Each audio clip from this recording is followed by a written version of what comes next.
거.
లేదంటే పని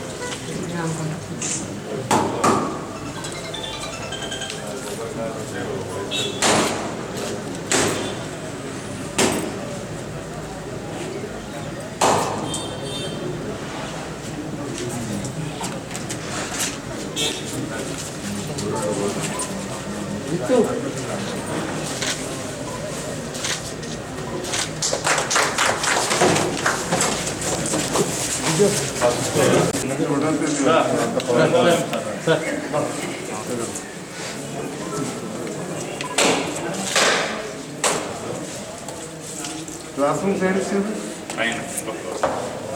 లిఫ్ట్లో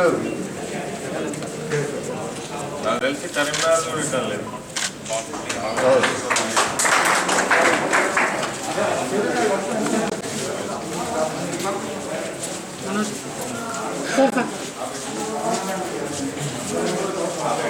బాయ్స్ 55, గర్ల్స్ 45, 133 సార్. మళ్ళీ కూడా వస్తారు కాబట్టి 40, 50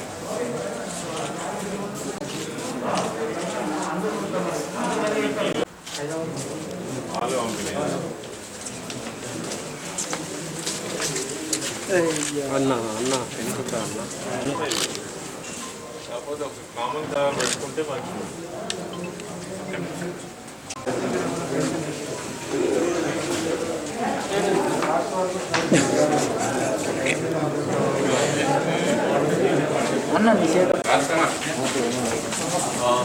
లైబ్రరీ ఉందా?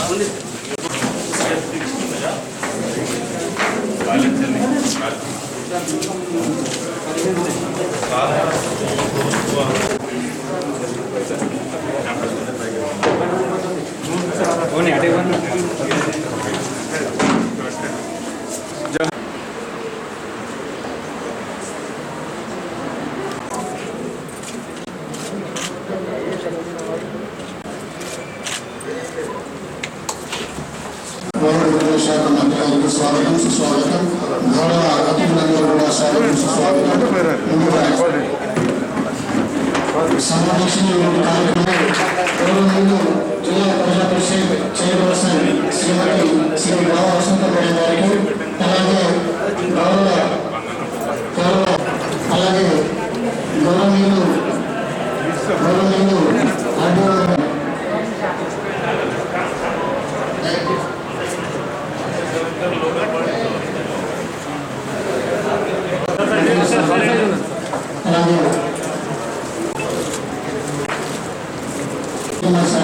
ముఖ్య సమర్పణ, అలాగే శ్రీమతి జిల్లా ప్రజా పరిషత్ చైర్పర్సన్ వసంతరెడ్డి ముఖ్య సమర్పణ, అలాగే గౌరవనీయులు కలెక్టర్ గారికి ముఖ్య సమర్పణ, అలాగే జిల్లా గ్రంథాలయ సంస్థ చైర్మన్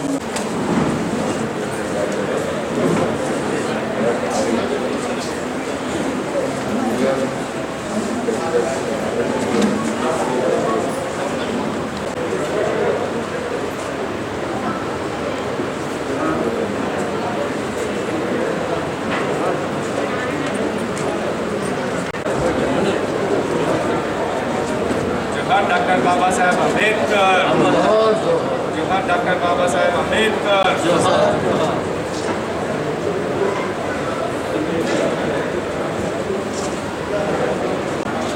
కావచ్చు,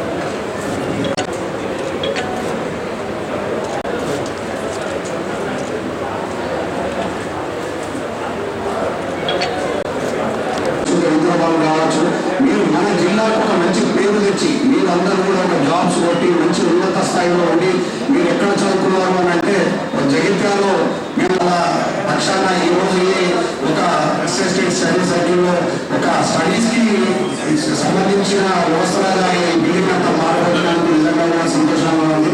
నాకు అవకాశాన్ని ఇచ్చిన పెద్దలందరికీ ఉద్దేశించి మాట్లాడుతూ ఈరోజు సర్కిల్ ప్రారంభోత్సవానికి ఇచ్చేసిన అదేవిధంగా ఈ యొక్క స్టడీ సర్కిల్ కూడా ఇక్కడికి రావడానికి కర్తవ్యమైనటువంటి పెద్దలు మన రాష్ట్ర సంక్షేమ శాఖ మంత్రి గారు ఈశ్వరన్న గారికి ప్రజల పిల్లల భావనల గురించి మంచిగా ఉండాలి ఇక్కడ అని చెప్పేసి స్టడీ సర్కిల్ కోసం తనవంతు సహకారాలను అందించిన పెద్దలు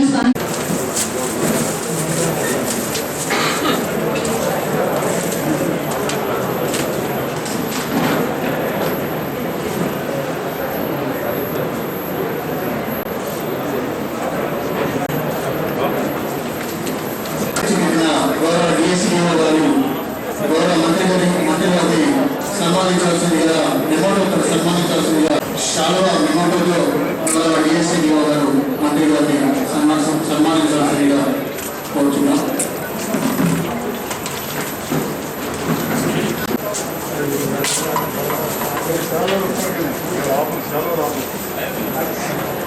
అలాగే ఈనాటి కార్యక్రమానికి సభ్యులందరి గారికి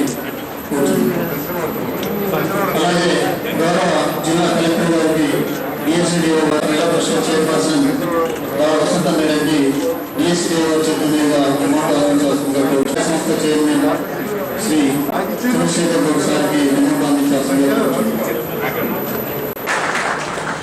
గౌరవ ముఖ్యమంత్రి గారు తెలంగాణ రాష్ట్ర సాధనే కాదు తెలంగాణ రాష్ట్రాన్ని కూడా గొప్పగా అభివృద్ధి చేసుకోవాలి. అదేవిధంగా ఇక్కడ మౌలిక వసతులు మంచిగా కల్పిస్తూ మన విద్యార్థులకు కూడా అన్ని వసతులు కల్పించాలి. తెలంగాణ ఏదైతే విద్యలో వెనుకబడి ఉన్నదో ఈ విషయాలు అందరూ కూడా ఇప్పుడున్న విద్యార్థులు అందరూ కూడా గ్రాడ్యుయేట్స్ పోస్ట్ గ్రాడ్యుయేట్స్ కాబట్టి అదేవిధంగా వివిధ హోదాలో ఉన్న నాయకులు గుర్తించాలి. ఉమ్మడి పాలనలో తెలంగాణలో విద్యా వ్యవస్థ చాలా అధోగతికి తీసుకుపోబడ్డది. ప్రాథమిక విద్య కావచ్చు, ఉన్నత విద్య కావచ్చు, ప్రతి దాంట్లో కూడా తెలంగాణ పట్ల వివక్షత చూపెట్టి చాలా వెనుకబడతారని గురి చేసింది. ఇప్పుడు గౌరవ ముఖ్యమంత్రి గారు వచ్చిన తర్వాత ఎస్సీ గురుకుల పాఠశాలలు కావచ్చు, బీసీ కావచ్చు, ఎస్టీ కావచ్చు, మైనారిటీ, అదేవిధంగా ఎకనామికల్లీ బ్యాక్వర్డ్ సంబంధించిన దేశంలో ఎక్కడ లేని గురుకుల పాఠశాలలు ఏర్పాటు చేసింది. మరి అటువంటి సందర్భంలో జగిత్యాల జిల్లాలో మేమందరం కూడా మా పెద్దగా భావించే ఈశ్వరణ ఇక్కడ జగిత్యాల జిల్లా కేంద్రానికి ఒక ఎస్సీ స్టడీ సర్కిల్ వారు ఒక సంక్షేమ మంత్రి ఏర్పడగానే మంజూరు ఇచ్చినందుకు మీ అందరి పక్షాన ఈశ్వరణ గారికి హృదయపూర్వక ధన్యవాదాలు తెలియజేస్తా ఉన్నాం. మరి ఎప్పుడెప్పుడు అంటూ దాదాపు సంవత్సరం నుంచి చూస్తా ఉన్నాం. మధ్యలో ఒకసారి నా కోపం వచ్చి మా ఎస్సీ వెల్ఫేర్ ఆఫీసర్ని బిల్డింగ్ ఓనర్ని కూడా కొంచెం తొందర పెట్టిన ఇది ఏంటి ఎందుకంటే మందలించడం జరిగింది. కానీ దురదృష్టవశాత్తు ఇక మా అందరి నెత్తి మీద కరోనా దయ్యం ఇంకా కూర్చొని ఆ కరోనా వల్ల విద్యా వ్యవస్థ అంతా కూడా చిన్నపిల్లమైంది. దానివల్ల ఈ లేట్ అవ్వడం జరిగింది. But what ever it is better late than never అన్నట్టు ఇంతకుముందే కలెక్టర్ గారు, గౌరవ కలెక్టర్ గారు, అదేవిధంగా మన సంక్షేమ మంత్రి గారు రాష్ట్రంలో పర్యటిస్తారు కాబట్టి మన అధికారులు, జిల్లా పాలనాధికారి, మన ఎస్సీ వెల్ఫేర్ అధికారి మంచి అకామిడేషన్ ఇచ్చారని చెప్పి వారు మెచ్చుకున్నారు. సో మంచి అకామిడేషన్ మీకు ఇక్కడ దొరికినందుకు మరొకసారి మీ అందరి పక్షాన మా అధికారులకు మరొకసారి ధన్యవాదాలు తెలియజేస్తున్నాను. మన లక్ష్మణ తమ్ముడు తిరుపతికి కూడా కొంచెం తొందరగా సరిగా చేయకపోతే ఒకవేళ చాలా గట్టిగా మాట్లాడి వాళ్ళ బంధువులు డాక్టర్ చంద్రశేఖర్ గౌడ్ గారు గ్రంథాలయ సంస్థ చైర్మన్ తమ్మి మీ అందరితో ఇంత గట్టిగా మాట్లాడి ఎందుకంత చేయాలని. కానీ నా కోసం కాదు, మన వ్యవస్థ కోసం, మన విద్యార్థుల కోసం, వారికి ఈ సందర్భంలో అప్పుడు అవసరమైన గట్టిగా మాట్లాడా. మీ అందరి సమక్షాల్లో మా లక్ష్మణకు తిరుపతి తమ్ముడికి ధన్యవాదాలు కూడా తెలియజేస్తా ఉన్నాను. మరి ఇక్కడ చాలా మంచి అకామిడేషన్ ఏర్పాటు చేశారు. నేను చిన్నప్పటి నుంచి కూడా గవర్నమెంట్ స్కూల్లో చదివి గవర్నమెంట్ హాస్టల్లో చదివిన పిల్లలతో కలిసి తిరిగిన, గవర్నమెంట్ స్కూల్లో చదివి గవర్నమెంట్ హాస్టల్లో చదివిన పిల్లలతో తిరిగిన. నాకు దోస్తులు బాగా నోటించి బీసీ హాస్టల్ పోదు, ఎస్సీ హాస్టల్ పోదు. రాజకీయాలకు వచ్చినట్టుగా ముందే ఒక డాక్టర్ క్యాంపులు చేసినప్పుడు కూడా నేను ప్రతి హాస్టల్కి వెళ్ళిన. అక్కడి వసతులు, అక్కడి పరిస్థితులు, అక్కడ భోజన సదుపాయాలు నేను చూసినామని. రాజకీయాలకు రాకముందే యాజ్ ఎ డాక్యుమెంట్స్, రాజకీయాలకు వచ్చిన తర్వాత తెలంగాణ రాష్ట్రం ఏర్పడడం, గురుకుల పాఠశాలలు ఏర్పడడం, అక్కడ భోజన వసతులు ఎంతో తేడా ఉంది. ఆ నిర్ణయం టోటలీ మార్పు ఉంది. సర్కారు పనుల సౌలభ్యం బట్టి ఇవన్నీ కూడా మరి ఇక్కడ కూడా చాలా కార్యక్రమాలు చేశారు. మరి ఈ సందర్భంలో ఇది జగిత్యాల జిల్లా కేంద్రంలో మరి జిల్లా ఇన్ఛార్జ్ మంత్రి, అదేవిధంగా సంక్షేమ శాఖ మంత్రి అయిన ఈశ్వర్ గారు మంజూరు ఇచ్చినందుకు మరొకసారి మీ అందరి పక్షాన, నా పక్షాన వారికి మరొకసారి హృదయపూర్వక ధన్యవాదాలు తెలుపుతున్నట్టయితే మా అందరికీ కూడా అది నిజంగా ఈశ్వరన్న గారు లాంటి వ్యక్తులకు చాలా గొప్ప పేరు వచ్చే వ్యక్తిగా ఉంటుంది. మరి మీరు దానికి అనుకూలంగా మరి మీరు చదవాలని చెప్పి కోరుకుంటూ, మరి ఈ విధంగా మీరు లైబ్రరీ చైర్మన్గా కూడా ఉన్నాం కాబట్టి మీకు ఎలాంటి మన బుక్స్ ఏమన్నా నా తరఫు నుంచి మా సంస్థ నుంచి ఏమైనా బుక్స్ ఏమైనా కావాలంటే కూడా దయచేసి ఇక్కడ ఉన్న వాళ్ళందరి పిల్లలకు, వాళ్ళ మేనేజ్మెంట్ వాళ్ళకు కూడా చెప్తున్నాను. మీరు దయచేసి నాకు మీకు ఏమేమి బుక్స్ కావాలో చెప్పండి. ఆ బుక్స్ కూడా నేను అందిస్తానని చెప్పేసి సమపక్షంలో కూడా ఇలాంటి బుక్స్ ఏమైనా పర్వాలేదు. ఆల్రెడీ మా జగిత్యాల గ్రంథాలయంలో కూడా మేము ఆల్రెడీ కాంపిటేటివ్ ఎగ్జామ్స్ కోసం చాలా బుక్స్ కొన్నాము. అక్కడ కూడా కొన్ని రిప్రజెంటేషన్ చేస్తూ ఉన్నారు. మరి అట్లాంటివి ఇక్కడ ఈ స్టడీ సర్కిల్ మీద కూడా ఏమైనా బుక్స్ అవసరం పడితే నిజంగా కూడా నా శాశక్తులు మీకు ఇప్పించే ప్రయత్నం చేస్తారని చెప్పేసి తెలియజేసుకుంటూ, మరి ఇంతకుముందు సంజయ్ అన్నగారు అన్నట్టుగా సార్ ఇది నిజంగా కూడా మా ఈ రోజు నుంచి ఇక్కడ కోచింగ్ కోసం వచ్చేసినటువంటి స్టూడెంట్స్ అందరికీ మరియు మీ ఆనరీ డైరెక్టర్ గారికి అందరికీ నమస్కారం. రాష్ట్ర ప్రభుత్వం గౌరవ ముఖ్యమంత్రి గారు రిమోట్ డిస్ట్రిక్ట్స్లో స్టడీ సర్కిల్స్ ఓపెన్ చేయాలి అని గౌరవ మంత్రి గారికి సూచించిన తర్వాత వారు ఈ జిల్లా కేంద్రంలో ఈ యొక్క స్టడీ సర్కిల్ని తీసుకొని రావడం చాలా సంతోషం. అందులోనూ ఇలాంటి మంచి బిల్డింగ్లో ఈరోజు మనం ఇనాగ్రేట్ చేసుకుంటున్నామంటే చాలా సంతోషంగా. ఇంతకుముందు స్టడీ సర్కిల్ అంటే ఓన్లీ హైదరాబాద్లో ఉండేది ఫస్ట్. ఆ స్టడీ సర్కిల్కి ఎంట్రన్స్ కోసం యూనివర్సిటీలో పిల్లలు, డిగ్రీ చదివిన పిల్లలందరూ కూడా స్టడీ సర్కిల్ ఎంట్రన్స్ పాస్ అవ్వడానికి ప్రిపేర్ అయ్యేవాళ్ళు, ఎగ్జామ్ కోసం కాదు. ఆ స్టడీ సర్కిల్లో ఎంట్రన్స్ కోసం పాస్ అయ్యే చదవడానికి ప్రిపేర్ అయ్యేవాళ్ళు. అలాంటి వారిలో నేను కూడా ఒకడు. 2002లో హైదరాబాద్లో ఉన్న స్టడీ సర్కిల్లో నేను కూడా ఉండడం, AP study circle lower tank బండ్లో ఉండేది. 2002 I was also student in that particular study circle. అప్పుడు మొత్తం ఆంధ్రప్రదేశ్ నుంచి కూడా వచ్చేవాళ్ళు. సో చాలా సీట్స్ డిస్ట్రిక్ట్కి హార్డ్లీ 1 or 2 సీట్స్ వచ్చాయి. అలాంటి స్టడీ సర్కిల్ని మనం ఉండే జగిత్యాల కేంద్రంలో ఈ జిల్లా వాసుల కోసం తీసుకురావడం అన్నది చాలా సంతోషంగా ఉంది. మీరందరూ కూడా ఒక 5 months నోటిఫికేషన్స్ వస్తున్నాయా లేదా అన్నది పక్కన పెట్టి ఈ 5 months కూడా మీరు ఇదే స్టడీ సర్కిల్లో ఉంటూ క్లాసెస్ వినడంతో పాటు ఆ లైబ్రరీని ప్రాపర్గా యూటిలైజ్ చేసుకుంటూ ఇక్కడే ఉండి చదువుకోవాలి. మా ఇల్లు టౌన్లోనే లేదా ఒక 5 kilometers దూరంలో మా ఇల్లు ఉంది, మేము అక్కడికి వెళతాము, క్లాసెస్ ఉన్నంత వరకే ఇక్కడ ఉంటాం, ఆ తర్వాత వెళ్ళిపోతాం అన్నది కాదు. ఎందుకనంటే ఇంతకుముందు ఎమ్మెల్యే గారు జిల్లా గ్రంథాలయ సంస్థ చైర్మన్ గారు కూడా చెప్పారు. ఇటువంటి అకామిడేషన్ తోటి ఇటువంటి కోచింగ్ ఇవ్వాలంటే it will cost you minimum 1 lakh for 5 months.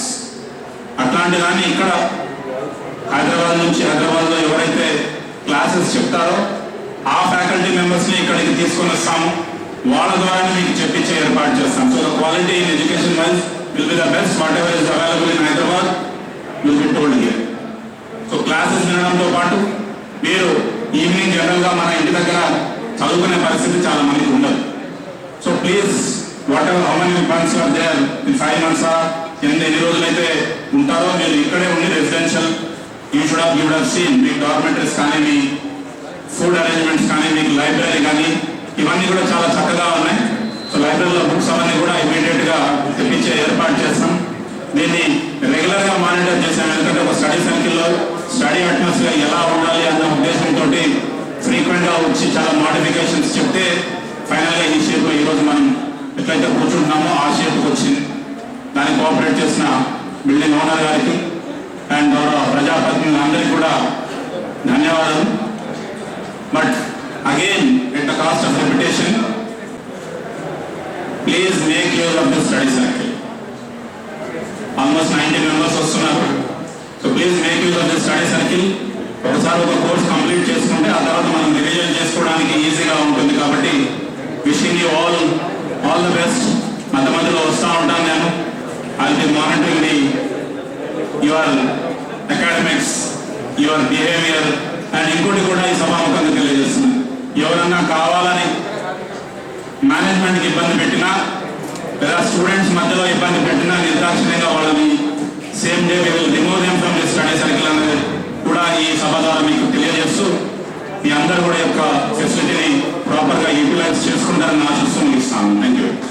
ముఖ్యంగా ఈనాడు ఈ స్టడీ సర్కిల్ ఈరోజు మంత్రి గారి చేతుల మీద ప్రారంభించుకున్న తర్వాత విద్యార్థులు ఒక యుద్ధానికి సిద్ధమైనట్టుగా ఈరోజు ఈ హాల్లో కూర్చున్నట్టు తెలుస్తా ఉంది. కాబట్టి అదే స్పిరిట్ తోటి ముందు కూడా మీరందరూ కూడా మనం ఏ గోల్ అయితే కొట్టాలని ఇక్కడ కూర్చున్నారో ఆ గోల్ రీచ్ అయ్యే వరకు కూడా విశ్రమించద్దు. ఆ ఒక స్పిరిట్ ఉన్నప్పుడే ఇంత 1,15,00,000 రూపాయలతోటి ఒక స్టడీ సర్కిల్ను మీ జీవితాల్లో ఒక వెలువరింపడానికి, మీరు ఒక గమ్యాన్ని చేయడానికి తెలంగాణ రాష్ట్ర ప్రభుత్వం ఇన్ని వెచ్చించింది. కాబట్టి మీరు ఎప్పుడైతే మీరు అనుకున్న గోల్ రీచ్ అవుతారో మీకు ఒక సార్థకత ఏర్పడుతుంది. మీకే కాకుండా మీ తల్లిదండ్రులు కూడా ఆర్థికంగా వెనుకబడద్దు. ఇటు పిల్లలు బాగా చదువుకోవాలి, తల్లిదండ్రులు కూడా బాగుండాలని చెప్పేసి దళిత ఎంపవర్మెంట్ అని చెప్పేసి దళిత బిడ్డలు వెనుకబడిన తరగతి వారు అనగాన వర్గాలని చెప్పేసి గతంలో ఏదైతే సమైక్యాంధ్ర పాలనలో మిమ్మల్ని వెనుకకు నెట్టేసిందో ఈ రోజు తెలంగాణ రాష్ట్ర ప్రభుత్వం వచ్చిన తర్వాత అన్ని రకాల వర్గాల వారు, అన్ని కులాల వారు కూడా అందరూ కూడా తెలంగాణ బిడ్డలు అంతా సమానమే అని చెప్పేసి ముఖ్యమంత్రి గారు దళిత భవన్ కార్యక్రమాన్ని మీ తల్లిదండ్రుల కోసం తీసుకొచ్చారు. ఇటు కుటుంబం ఆర్థిక పరిస్థితి మెరుగుపరుస్తుంది తెలంగాణ రాష్ట్ర ప్రభుత్వం. మరి మీరు చదువుకోవడానికి ఎస్సీ గురుకుల పాఠశాలను కూడా మీరు చదువుకోవడానికి పాఠశాలను కూడా 1,35,000 రూపాయలతోటి గొప్పగా మీ చదువు కోసం, మీ విద్యాభ్యాసం ఉన్నతిగా ఉండాలని చెప్పేసి తెలంగాణ రాష్ట్ర ప్రభుత్వం ఆలోచిస్తుంది. కాబట్టి తప్పకుండా మీ యొక్క తల్లిదండ్రుల ఆశయాలను ప్రభుత్వం కూడా ఇన్ని వసతులు కల్పించినందుకు ఈ 5 నెలలు మంచిగా ఇక్కడ ఉండి ఇది మీకోసమే తెలంగాణ రాష్ట్ర ప్రభుత్వం ఇంత ఆలోచిస్తుంది. ఎన్నడూ కూడా ఏ ప్రభుత్వం ఆలోచన చేయని విధంగా ఒక దళిత బిడ్డలకు, మైనారిటీ బిడ్డలకు, బీసీ బిడ్డల కోసం ఆలోచించి వెనుకబడద్దు. ఎందుకంటే కొంతమంది ఆర్థిక పరిస్థితి బాగాలేక చదువుకున్నా కూడా కోచింగ్ వెళ్ళాలని పరిస్థితుల విషయం వాళ్ళ లోపల తెలివి ఉంటుంది కానీ ఎకనామికల్గా వెనుకబడ్డ చాలా ఉంటాయి. కాబట్టి ఇదంతా కూడా మీకోసం మీలో